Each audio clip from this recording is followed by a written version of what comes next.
नमस्कार साथियों, study time में सभी का स्वागत है और एक बार पुनः हम आपके समक्ष उपस्थित हैं। आज भारतीय संविधान पर हमारा जो टॉपिक होगा वो होगा भारतीय संविधान की विशेषताएं। तो आज भारत के संविधान की क्या क्या विशेषताएं हैं उस पर हम लोग आज उसका विश्लेषण करेंगे, उसकी चर्चा करेंगे।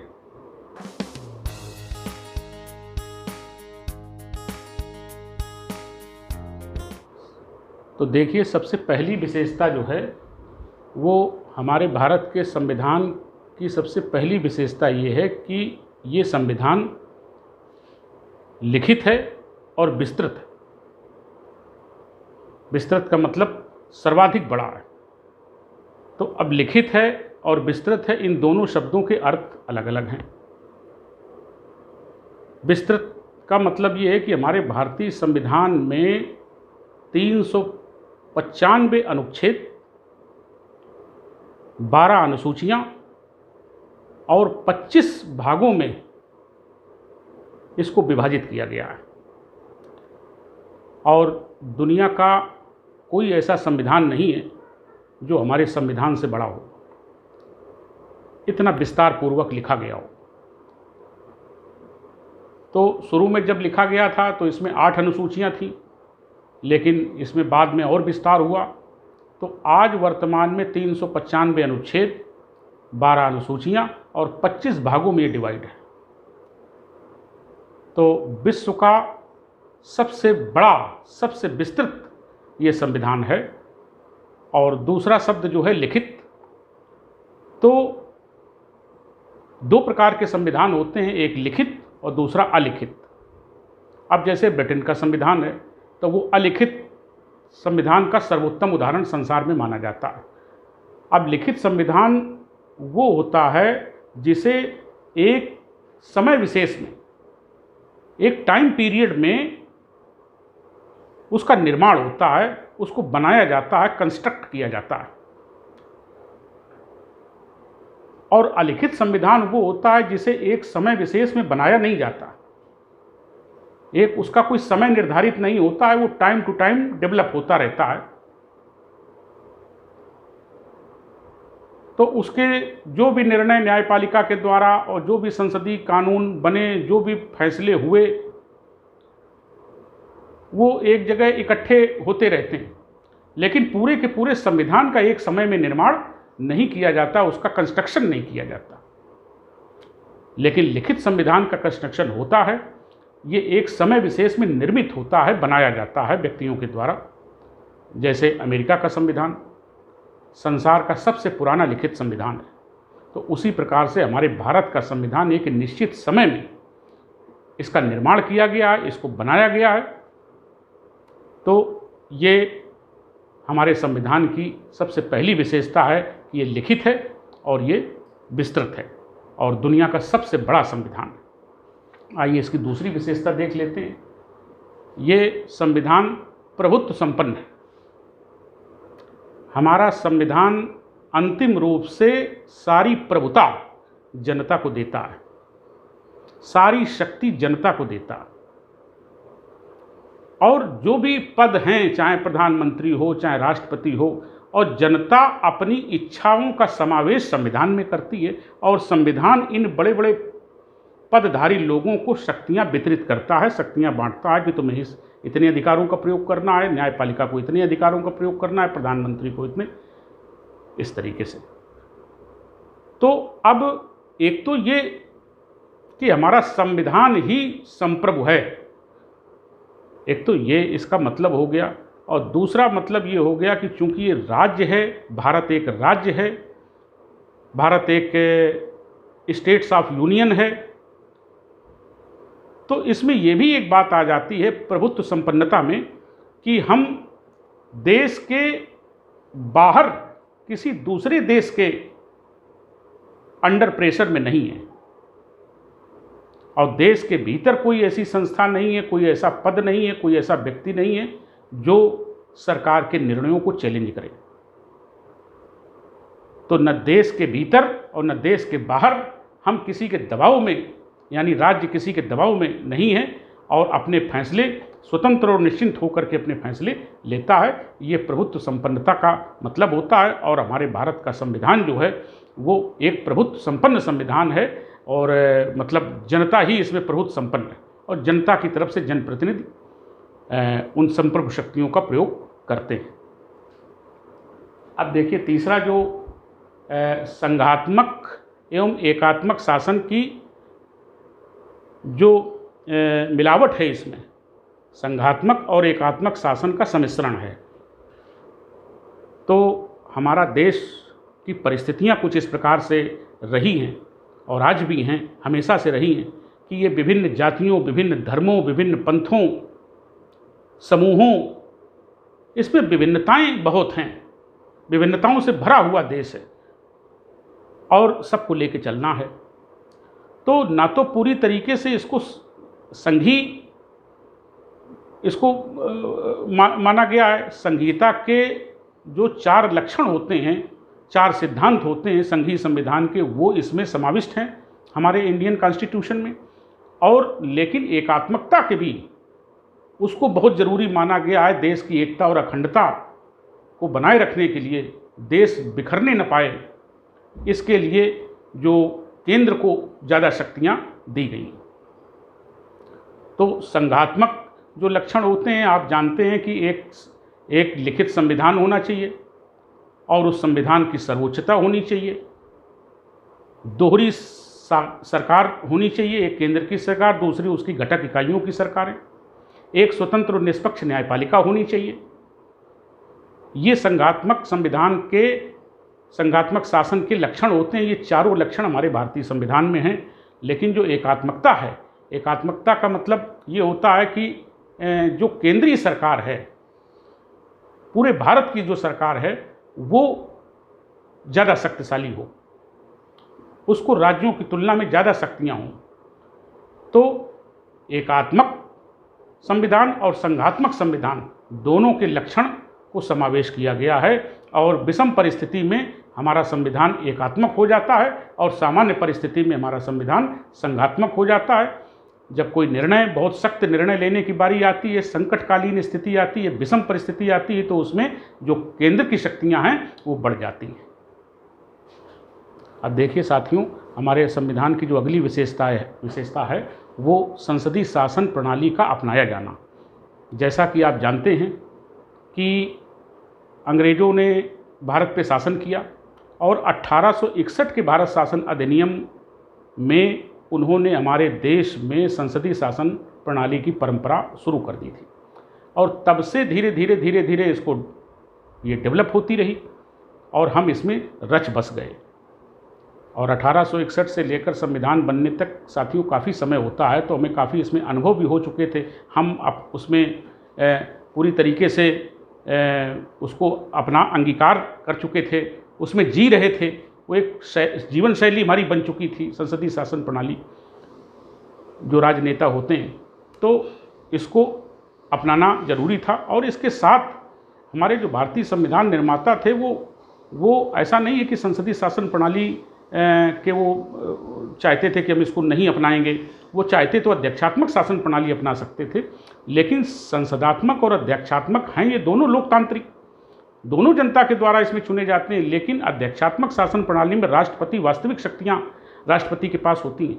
और संसदात्मक शासन प्रणाली में जो हमारा राष्ट्रपति होता है वो एक संवैधानिक अध्यक्ष होता है और वास्तविक शक्तियों का प्रयोग प्रधानमंत्री और मंत्रिमंडल मिलकर के करते हैं। तो प्रधानमंत्री और मंत्रिमंडल का चुनाव जो होता है वो सीधे जनता करती है। प्रधानमंत्री तो बाद में नियुक्त किए जाते हैं, लेकिन पहले तो सांसद ही होते हैं। तो ये जनता सीधे इनको चुन करके भेजती है। और राष्ट्रपति का जो निर्वाचन होता है वो अप्रत्यक्ष निर्वाचन होता है, उसको सीधे जनता नहीं चुनती है, जनप्रतिनिधि उसको चुनते हैं। इसलिए राष्ट्रपति प्रणाली या अध्यक्षात्मक शासन प्रणाली को ना अपना करके संसदीय शासन प्रणाली को अपनाया गया। और दोनों की तुलना की जाए तो हम ये पाते हैं कि संसदीय शासन प्रणाली लोकतंत्र के ज़्यादा निकट है। जब हमारे प्रियम्बल में जो शुरुआत होती है वो शुरुआत ही होती है कि हम भारत के लोग, तो इसका मतलब ये हुआ अंतिम रूप से शक्ति भारत की जनता में है। तो हमारे यहाँ छिपा हुआ लोकतंत्र नहीं है, हमारे यहाँ खुला लोकतंत्र है। और जनता के प्रतिनिधि जो चुन करके आते हैं वो सरकार बनाते हैं, उसमें से प्रधानमंत्री बनते हैं, मंत्री बनते हैं और वो संप्रभु शक्तियों का वास्तविक वो प्रयोग करते हैं। तो संसदीय शासन प्रणाली लोकतंत्र के ज़्यादा निकट है और मैं समझता हूँ कि अध्यक्षात्मक शासन प्रणाली से ज़्यादा अच्छी प्रणाली है और हमारे देश के लिए सुटेबल भी है।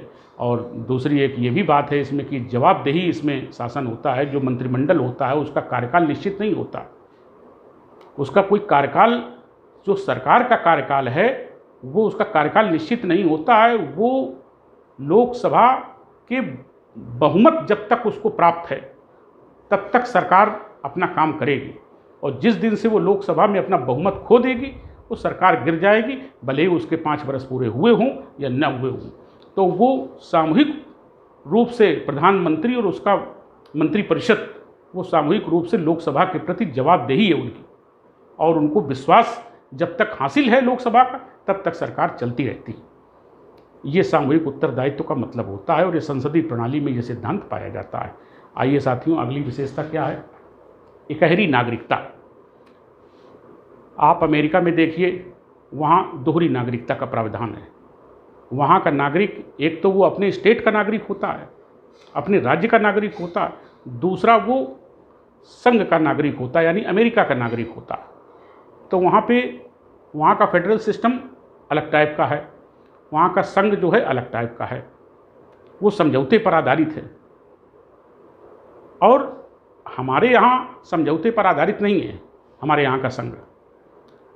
तो हमारे देश में इकहरी नागरिकता है। भारत की सीमा के भीतर रहने वाले जो नागरिक हैं वो केवल भारत के नागरिक माने जाएंगे और वो भारत की राज्य सीमा में कहीं भी आ जा सकते हैं, व्यापार कर सकते हैं, भ्रमण कर सकते हैं, रह सकते हैं। और सर्विस अगर सरकारी नियुक्ति होती है तो वो केंद्र के द्वारा कहीं भी किसी भी स्टेट में भेजे जा सकते हैं। तो हमारे देश की जो नागरिकता की जो प्रणाली है वो इकहरी है, यानी एक ही नागरिक होगा और वो भारत का नागरिक माना जाएगा और ना किसी उत्तर प्रदेश का वो नागरिक है फिर भारत का है, या मध्य प्रदेश का पहले नागरिक है फिर वो भारत का है। इस तरीके का नहीं, दोहरी नागरिकता नहीं है, इकहरी नागरिकता है और वो भारत का नागरिक है। इसके बाद अगला है कठोर एवं लचीला संविधान।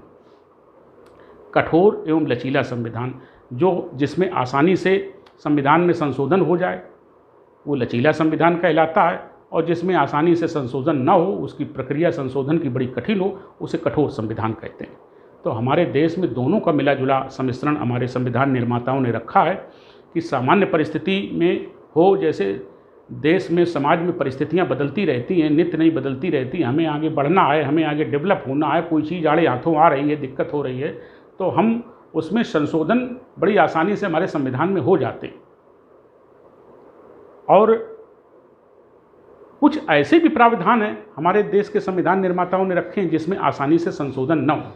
अब जैसे जो मूल ढांचा जो निर्धारित किया है, अगर उसमें गवर्नमेंट चाहे कि हम इसमें संशोधन कर दें तो उसमें आसानी से संशोधन नहीं होंगे, वो कठिन है प्रक्रिया।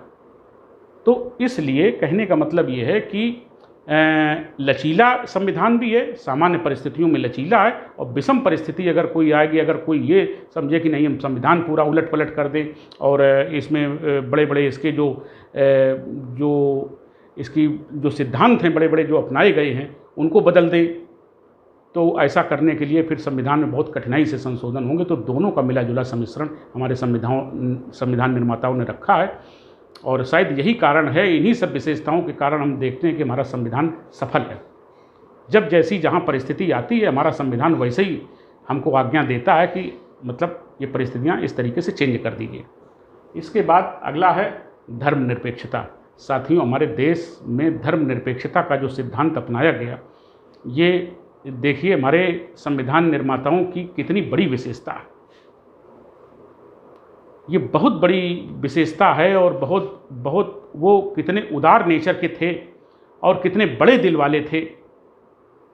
वो जानते थे कि हमें देश चलाना है, और हमारे देश में भारत में विभिन्न जातियों के और धर्मों के पंथों के लोग रहते हैं, तो हमें कैसा संविधान बनाना है। तो धर्म का जो मामला होता है ये बड़ा नाजुक होता है। नाजुक इसलिए होता है क्योंकि धर्म से लोगों की भावनाएं जुड़ी होती हैं, आत्माएं जुड़ी होती हैं। अगर शासक इसमें मनमानी करेगा और अपना धर्म दूसरों पर थोपेगा या किसी विशेष धर्म को संरक्षण प्रदान करेगा और दूसरे धर्म के लोगों को तिरस्कृत करेगा, तो इससे देश कभी आगे नहीं बढ़ सकता है। देश में आंतरिक कलह रहेगी, गृह युद्ध भी छिड़ सकता है।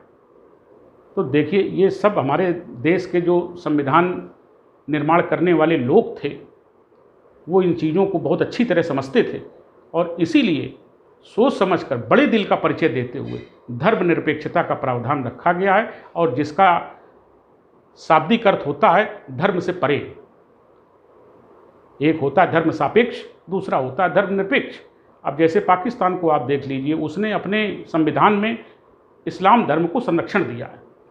उस राष्ट्र का, पाकिस्तान राष्ट्र का जो धर्म है वो इस्लाम है। लेकिन हमारे देश में, हमारे देश का यानी भारत का कोई अपना संविधान नहीं है जिसको सरकार संरक्षण प्रदान करे।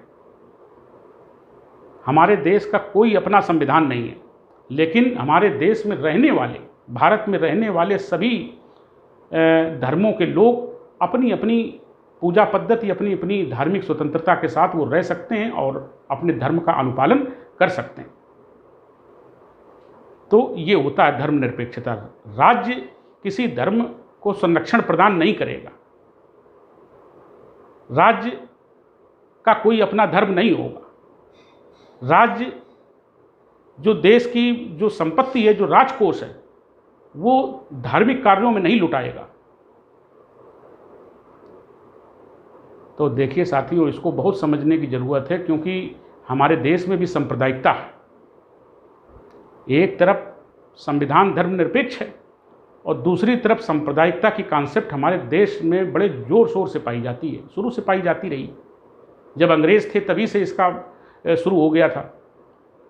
तो इस चीज़ को समझना बहुत ज़रूरी है। हालांकि पंथ निरपेक्ष शब्द का धर्म में प्रयोग किया गया है, और पंथ निरपेक्ष का मतलब मैं पहले बता चुका हूँ इसका, कि उसमें 4 कंडीशंस लगी होती हैं। लेकिन पंथ निरपेक्षता को आज के ज़माने में पंथ निरपेक्षता को कोई नहीं जानता है। उस पंथ निरपेक्षता को धर्म ही समानार्थी माना जाता है उसके, पंथ के। तो ये एक तरीके से समानार्थी के रूप में प्रयोग किए जाते हैं। लेकिन हमारे जनता भले ही इसको समानार्थी के रूप में प्रयोग करे, लेकिन भारतीय संविधान के निर्माता उन्होंने धर्म शब्द का प्रयोग न करके पंथ शब्द का प्रयोग किया है, जिसको इंग्लिश में सेकुलर कहते हैं और धर्म को इंग्लिश में रिलीजन कहते हैं। लेकिन वो पंथ निरपेक्षता को भी, जो धर्म निरपेक्षता लोग मान के चलते हैं, उसको समानार्थी के रूप में लेते हैं और कहीं हद तक समानार्थी है भी। तो आइए अगली विशेषता, एकीकृत न्यायपालिका।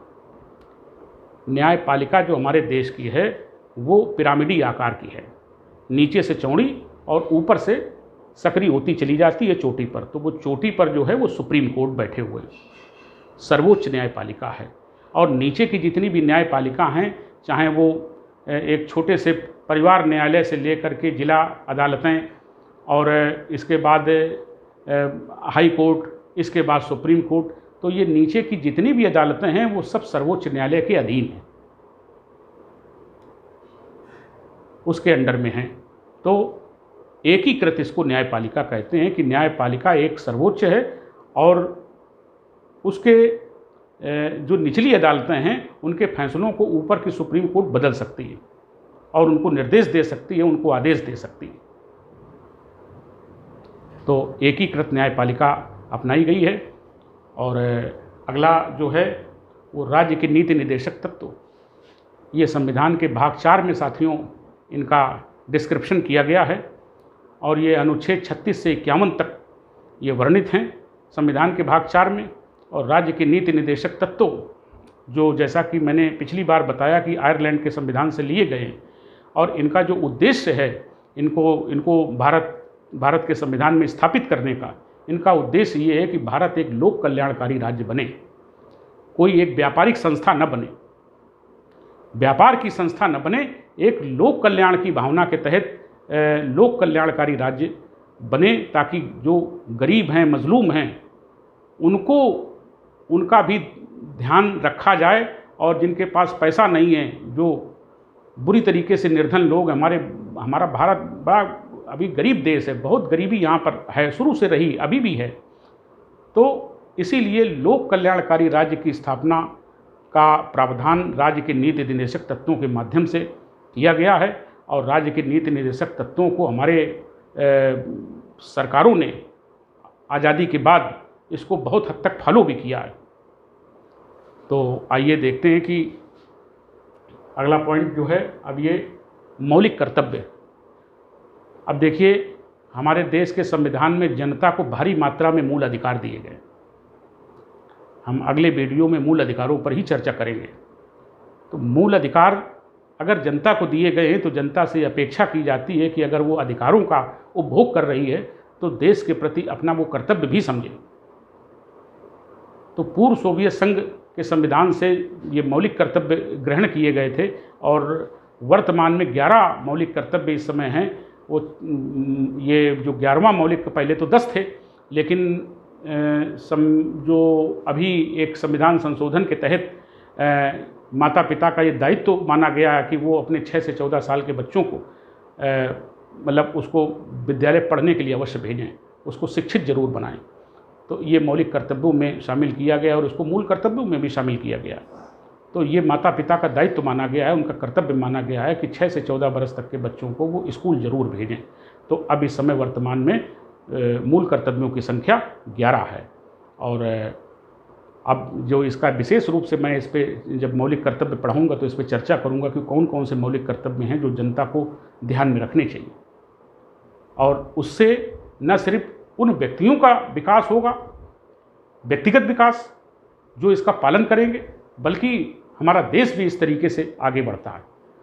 तो मौलिक कर्तव्यों की अवधारणा, यदि अधिकारों का उपभोग कर रहे हैं तो आपको देश के प्रति, समाज के प्रति कुछ अपने कर्तव्य भी निभाने चाहिए।